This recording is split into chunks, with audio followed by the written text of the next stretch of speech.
everyone, and welcome to the Crossover Deep Dive. Today, I'm excited to have a guest, Liz Muller. Yay. Hi. We've been sitting here having a great time. Thank you so much for coming in. I'm so happy to be here. Thanks for having me. I discovered you at first through Center Stage, which is in Shelton, but then I looked you up, and there's so many interesting things about you. So, Okay. this is going to be a fun chat. Don't for me. embarrass me. But no, I'm just so curious. So let's start with how it began for you. Were you a kid that just loved theater? How did that journey start? Oh my gosh. Okay. I actually didn't really get bitten by a theater bug until a little bit later. And by later, I mean like a junior high kind of an age. I always played a ton of instruments as a kid, like learned piano, I learned saxophone, I was a bassoonist, I played in the marching band, trombone, like all of those things. I did, as a 10-year-old, play Dorothy and the Wizard of Oz in like a 30-minute fourth grade play, which that's a bit of stardom. And then, by the time you're in junior high and they're offering like full-length musicals and stuff like that, you're kind of like, what's this? And your friends are doing it. So I got involved in that kind of stuff. And then really in high school is where I was like, oh, I think this suits me. I think this is what I want to be as a grown-up. And just kind of kept doing as much theater as humanly possible in every way possible and haven't stopped since. So you had the background from the musical instruments, and then did you know you could sing, or is it just kind of like I was part of the musical? I always sang in church as a kid. Okay. Like I was really lucky to have like a really great church choir as a young person. Nice. That was like, I was like 11 and singing with like, 60 and 70-year-olds who'd been in choir forever, and they just let me join them. So I learned a lot in that group. I had the director of that group let me play the organ at church. Like at 13, beautiful. I would get to play the organ, and it was just, I learned a lot through there. So I knew I could sing. I never had formal voice lessons until after high school. And that was like because of a vocal injury. Like I had been diagnosed with nodes, and I only knew that because I went to an audition and someone was like, you sound like you might have trauma. And that kind of changed my whole life vocally, and it like opened my eyes to what vocal health is, because we're talking like many decades ago, and it wasn't talked about the way it is now. And obviously there wasn't social media, and everybody wasn't talking about all of the wonderful vocal health things. Yeah. So I could always sing. I was always like a loud, proud singer, but I never had any proper technique until after high school, which is where I really gained a lot of that strength and knowledge. So I'm really grateful for all of those people who helped me on my vocal journey make sure that I'm a healthy singer. Thank you. I love you all very much. No, I love that, because I feel like since I came from the classical side, it was kind of the opposite, where you were always terrified, like you will get nodes and that will be it. You're done. And I think now, like you're saying, it's nice that people are saying, now I've had a vocal myself, a couple, and you get on. Yeah, you can. move forward. Absolutely. And that's such a beautiful thing. Okay, so what was your next stage of training then? Did you do university for theater? I'm such a mess. Let's be honest here. Or you went right into it? So I did the whole high school thing. I graduated high school. I auditioned for a ton of colleges and universities. And like, I'm not saying any shade to any schools. All schools are absolutely amazing, because it's really about your professors more than anything, in my opinion. Yes. But I didn't get into any colleges. Not a single college accepted me. And, I'm a New Yorker. I'm someone who does theater. I'm so good at music and all these things. And like, nobody wanted me. And that's really strange when you're a big fish in a small pond. Yes. And then one day this like pamphlet showed up in the mail for AMDA, which is a city, at that time it was a little bit different, but it's like a city training program. It's in New York. It's the American Musical and Dramatic Academy. Nice. And my parents were like, why don't you just like go do something with your life, Liz Muller? You know what I mean? It was like, just audition and see what happens. And that was actually the panel that flagged my vocal trauma when I auditioned for them. So Thank you. I had a great like 16-month experience there, and graduated and have been working in theater ever since in some capacity. Yeah. So that was my next journey in theater. You just needed that right yes. Yeah, I think everyone does, and I think everyone's yeses are different. And I also think that kind of thing way ebbs and flows. Like, yes, man, that path is not straight. So, oh, yeah. So like you could just be like doing this for a whole long time, and that's cool too. It's all just the journey. No, I think it's good because, again, classical background, you have to do school, then you have to do young artist programs. And then when I didn't do that, it's like, well, what do you do? Yeah. Like, now you have to make your own opportunities, and it's this whole new thing. I know. And I think too, for me, it just like, as an older person looking back at like young little Liz, like I don't think I would have flourished in those kinds of programs. I Yeah. don't think that path was ever going to be right for me. Like, I'm someone who needs to make my own way. Yes. Like, good, bad, or ugly, I'm gonna keep going, you know. And I feel really lucky to have so many mentors in my life who like let me do things and let me fail and let me try, and you know, and it really shaped who I am now as an artist, as a creator, as a director, music director, all those good things. So, yeah, I feel like in our society now, we really push university, and I think it's so beautiful to go to college and go to university, but there are other ways to study, especially in the arts. Like, there are private mentorships, there are classes, there are these other things that exist that are also equally as important, even if you go to university. Like, they're just useful to have. It's how you make your connections and meet your people, which is more important sometimes than like all of the theory in the world. The networking that happens. So you kind of hinted at it there. You're not just a singer, you are a director, you are a lyricist, you have your own theater company. So take me out of, okay, now you know you've been studying. When did you say, I'm just gonna write my first musical? Because that's like a crazy thing, but you did. This is a ridiculous story. Okay, let's start there. So my partner in life, in creativity, in love, in musicals, in everything, C.E. Simon is wildly talented at everything he does. He's a composer, he is a writer, he is an artist, he is everything that is beautiful in the world. And we were working for a small private girls' high school on Staten Island. And he'd been writing music for years in California for, you know, small movies and things like that. We were pretty young too, still in our 20s. And this high school had wanted to do A Christmas Carol, the Alan Menken A Christmas Carol. So they applied for the rights, and they had put out announcements that they were doing the show, and then they were denied the rights to the show. So they'd already announced this big, beautiful musical and then couldn't do it. So the school came to me and they were like, hey, can you like make something? And I was like, okay, let's go home. Let's read A Christmas Carol. Let's throw some Deck the Halls and you know, Silent Night in there, and it'll be fine. It'll be beautiful because it's a beautiful story. We can extract the dialogue from the book, and it will be absolutely lovely. And so on Friday night, we went home with the plan of doing that, and by Sunday, we had written like 3 songs, and then it just kind of kept going. And the ridiculous part of it is that we didn't want the kids or the parents or anybody like that to think that we were home, like with our, you know, quills, like writing this musical. And also we wanted them to feel like it was a real proper show and not just something we were like, oh my God, we got to do this, you know? So we lied. We lied. And we said that we had this friend in California whose name is Jessica Schlesinger. She is a made-up person. And that she was faxing us this music because she was doing a new version of the show. So she was faxing us this music as they were going through production. They must have felt so special. Well, the kids aren't stupid. They figured it out instantly. They were like, this is UNCE, right? Like, you guys are writing this every night when you go home. And I was like, no, what are you talking about? So that show at the time was known as A Christmas Carol. And it has since then been produced, gosh, almost a dozen times in like a bunch of various ways. It is known as Three Ghosts now. We've done it off Broadway at Theater Row. It was really amazing, and it was a huge cast. It was one of our first like really big cast experiences producing our own show. Other high schools have asked for the rights to it and done it, which made me feel like, oh my God, that's incredible. Like other people want to do our music. During the pandemic, we basically overhauled the entire show, rewrote a ton of the music, a ton of the lyrics. We CE redid all of the orchestration, and then I will use the word employed, but artists, we suffered. Everyone suffered in the pandemic, but artists certainly had no money. Yes. But I employed 50 people from 6 continents to record themselves to make this really beautiful version that is now a podcast. It's a fully immersive, like global sound 3D podcast of Three Ghosts. Which is really fun to listen at the holidays. So that would be the first time, and kind of where it's ended up now over the course of, God, I don't even know, like 18 years maybe. It's amazing. And that was the first one, and there have been like a dozen since. That is really crazy. Insane. I told you, just make your own path. Whatever it takes, make your own artistic path.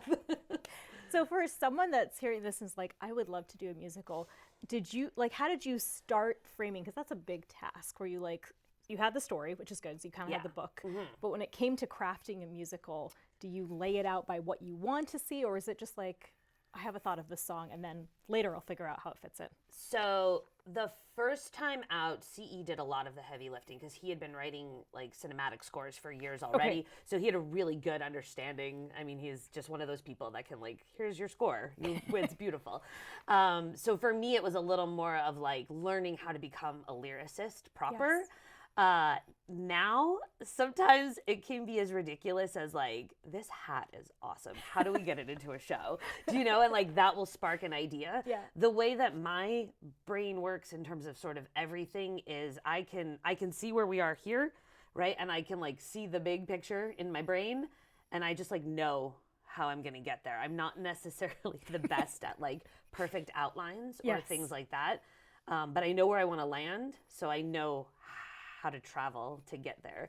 I know it's not a great answer to a question on how to outline a musical. I'm like, just do it, see what happens. But kind of that's what it is with art, right? Just throw it at the wall and see what works for you. Because some people, like having that outlined form is really important and works for them. And I try that and it doesn't work for me. I have to like have doodles on every piece of paper in the house and napkins and things like that. Like, can you tell? That's like how the brain works. Yeah. But then the other side is you're saying how much your musical changed over 18 years, Yeah, sure. right? So once you take it from the page and then you start bringing it to a group of performers, how does it then evolve? Because I'm sure you'd like say, oh, you just did a cool thing. Let's now do this. Absolutely. Yeah, that is so incredibly true in every sense of art. So sometimes it happens because performers are amazing and you're like, I would like to take all of that and put it in our thing. Sometimes creativity out of necessity, right? Like you're like, oh my gosh, we don't have enough of this type of character, so let's change the character or whatever it is. So it's evolved in terms of Three Ghosts and creating a podcast and doing it during the pandemic and having like all of these wonderful friends of mine like just give their talent to me in this incredible project. That was really like, that was like love. That just came from like, we had to make something. Yeah. And it was nice to like go back to our first creation, having done so many in the in-between. And like, now you're older, like now you're much older. So like you listen to your first words you ever wrote and you're like, oh, I was such a little baby lyricist thinking this was any good, you know? And we all think we're amazing at 20, 24, 30, 40. We all think we're incredible. We're only getting better. That's all we can do.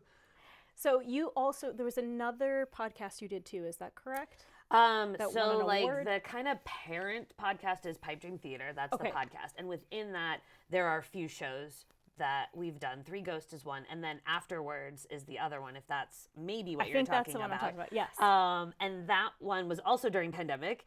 And that is 3 grown-up fairy tales. Okay. They are pretty dark. So more like the Grimm brothers version. Yeah, and then like also in terms of like content and language, like we definitely have a disclaimer that's like not for the kiddos. Yeah, we had a couple of child actors in one of them because we do a Hansel and Gretel, and they recorded for us, but they've never heard it because they were too young to listen to yes. it. Okay. So those were really artistic projects. One is Hansel and Gretel, like I said. One is Mouse and Cat, which is not a musical, more of like sort of like a Dr. Seuss spoken word story about narcissistic relationships. And, light topic there. Yeah. And The Mother and Her Wish, which is about loss and grief, which is a really sad and like gorgeously scored and sung show. And then we had like a little adjacent podcast to that we called The Conversation Afterwards. And 2 of our dear friends, Erin and Megan, would analyze these shows and like, fun. like listen and then pick out parts that were, you know, really relevant or analogous to like what we're living. And that was a really exciting thing to hear 2 people like in the best breaking way, like tear apart our stuff and be like, this is so great. And they're hilarious and brilliant, and it's really fun to listen to them. Now, you've done musicals, you've been part of shows. You also have been able to write music for different kinds of things. So you were part of, it was called The Hamilton of the Sea, which you wrote for a cruise line, right? And you've also been part of wow. Okay, that's a pull. Look at you. So the show that you're referring to is a show called Prohibition. Yeah. It was produced by a company called Happy Hour with my business partner at the time, Holly Ann Devlin, and C.E. Simon, and we were the the parents of that company, and the show was Prohibition. And I need to say, like, I am not a composer. I don't write the music. I will do arrangements, I do vocals and things like that, but CE is all music. But yeah, we did this show, and it was a really fun, immersive, like, drinking show with these beautiful performers who did, like, I would say sort of family-friendly burlesque, where it was like full of tease and fun, but nothing like a teenager couldn't watch kind of a thing. And like really great like 1930s and 40s jazz. So it was like an incredible couple of decades of music set with like really beautiful dance with these really amazing performers, and like you're drinking a whiskey cocktail. Like it was an amazing night of music. Really beautiful show, yeah. And then you are now the creative director for Center Stage. I am. It's so good. So tell us how that came about, and also what exactly a creative director does. Oh my gosh, loaded questions. Okay, so I have known Carla Sullivan, who is the managing director, for like a good long while, like well over a decade. Her daughter Kelsey was in a lot of Pipe Dreams shows in the city. Nice. So that's our connection there. And, you know, like, Pipe Dream has ebbed and flowed over time, so sometimes it's really active and sometimes it goes darker, and you do your cool day jobs and teach people music and things like that. So I was writing a bunch of shows with another partner of mine, John Skufka, and we had just like launched this new show, Bingo Jamboree, and we were like putting all the social out and all that good stuff. And Kelsey messages me like instantly, and she's like, my mom just became the managing director at Center Stage Theater in Connecticut. Do you want a place to pilot bingo? And I was like, yeah, that's amazing. And she's like, you want to talk to her? And I was like, I would love to. And then she was, you know, like, Mom. And I was like, oh my God, we're doing this now. That's great. Okay. So then Carla and I talked, and we worked over the next 6 months to bring bingo to Shelton. So it was the first time Bingo Jamboree came to Shelton, came to Center Stage. It was a huge success. We used local talent. They were amazing. And that really launched the show for us, being able to see it with an audience and like get all of the goodies and experience it and take our own notes, things like that. And then from there, Carla asked me if I'd like to direct or music direct other shows or things like that. So I came in and did Marvelous Wonderettes and some other shows. And then last April, they appointed me the creative director. So I think I'm on like connected to having directed, music directed, or helped out in some way about a dozen shows at Center Stage over the course of 3 years, which is crazy. And now I am the creative director, which means I get to sort of like have overarching opinions and suggestions about the creative direction that the theater heads, which is really exciting. So that is like not only the shows that I get to direct, but the shows other directors are doing. I get to help them creatively. Some of the education stuff I get to help out. So it's good to have like a creative eye, especially when you're doing creative things. Yeah, and so a lot of the musicals that people love, that I've seen too at Center Stage so far, Little Night Music in Oklahoma, they were... Grand Night for Singing? Grand Night for Singing, yes. Fantastic. But over times, I think we see things a little bit different. So one of the things that I think you brought in was you were a little touches for modernizing. You kind of let the audience know, like, wink, wink, this isn't where we are now, but it's still amazing music. It's still great theater. Yeah, of course. In Grand Night, so that's like really classic music. It's a review. And I think it's really fun to take that old music, stay true to the music, stay true to the story, but there's no reason that we can't reinterpret some of these things. Yeah. And it was the same thing with Oklahoma, like just this really great classic musical with... Surprisingly dark, by the way. Well, it is though. It's such a dark show, and the play is really dark. Yes. Like it is not. I think that's a misconception because we're also used to, we think Oklahoma and then we think like the song Oklahoma. Yes. And we forget that it's actually a pretty terrible ending. And I didn't want to shy away from that. No. Because I think that's part of what is important in telling these stories is like staying really true. And sometimes you'll see these versions where the end, it's like, boom, Judd is no longer with us. And then like a happy finale within the course of 35 seconds. And I'm like, wow. You're really reeling as to what? That's a lot. That's a jump you're asking us. That's a big leap. And I'm really grateful that Carla and Center Stage like let me try to push the boundaries. Yeah. And the talent at Center Stage is great. Like it's always shocking to me because I think community theater has such a stigma attached to it. Yes. And it shouldn't, because like theater is theater. Like all theater is literally the same. It's just the budget that's the difference, right? They were so great when I went. Yeah, and they were really wonderful. The other thing was, we talk about immersive theater, so they started using like a big screen last time, which I think elevated the production a lot as well. So we really, it took us a long time to figure out the projection. Yeah.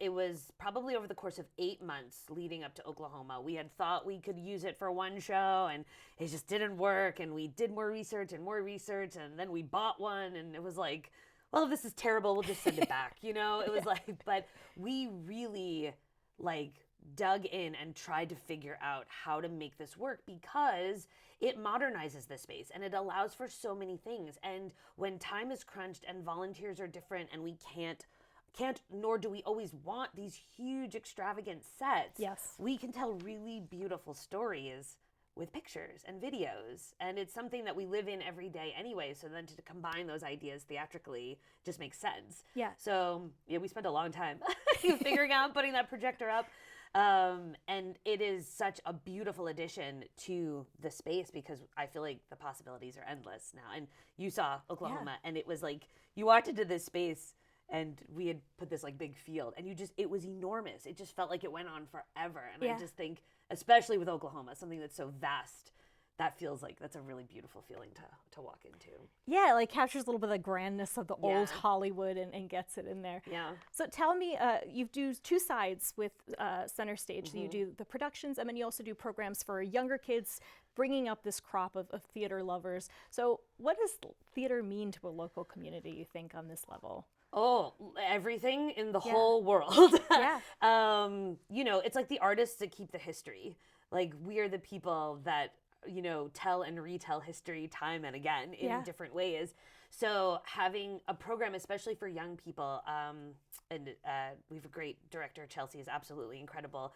And they offer quite a few classes and show opportunities for like the littles, which is so incredible. And currently they are doing Guys and Dolls Junior. There are two versions of Guys and Dolls Junior happening to our oldies, Guys and Dolls Junior. So we have an adult cast of Guys and Dolls and then two junior versions. And what's really special about this is obviously these kids get to be together and play parts and wear costumes and sing and dance and do things that are really scary. And they do them, and they do them so well, and it just makes them stronger individuals. It makes them critical thinkers. It gives them creativity. Like, all of these things are so beautiful to see in young people, right? And then we have Guys and Dolls, the adult version, and same thing, right? Stuff that we may have been really free and open about as younger people, we get a little tight as we get older. So putting a bunch of grown-ups in a room and saying, hey, have a good time. We can play. It's cool. You're going to love it. It really frees you up, and it builds community. Like, the social structure is incredible. Guys and Dolls adults, our youngest is 16 years old. Our oldest is 81.